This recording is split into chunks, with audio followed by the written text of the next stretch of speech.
দূর থেকে সমস্ত জিনিস দেখা সত্য হয় না, সেটা হাতে নাতে প্রমাণ পেলাম।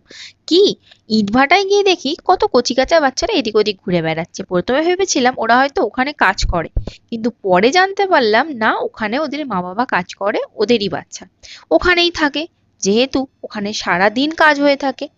ওরা পোড়া ইটের ন্যায় শক্ত, জানো তো। ওদের মতো সংগ্রামী হয়তো আর দুটো হয় না। দেখতে হয়তো নোংরা অপরিষ্কার, কিন্তু ওদের মনের মতো নিষ্পাপ পরিষ্কার জিনিস হয়তো আর একটা হয় না। আমাদের বাচ্চা যেমন ঘরের সুন্দর, সেরকমই ওদের বাচ্চাও ওদের কাছে খুব সুন্দর। ইনফ্যাক্ট আমি যখন ওদের সাথে মিশছিলাম, ওদের মুখে একটা কোনো গালাগালি ছিল না।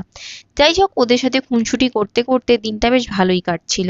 এখানে আবির্বাবুর তো ফান টাইম শেষই হচ্ছিল না, সেই ফাঁকে রিয়া পিসি, কাকিমা সবাই মিলে প্রচুর মজা করছিলাম। এই করতে করতে বাড়ি যাওয়ার সময় হলো। দেখা হচ্ছে পরের কোনো ব্লগে।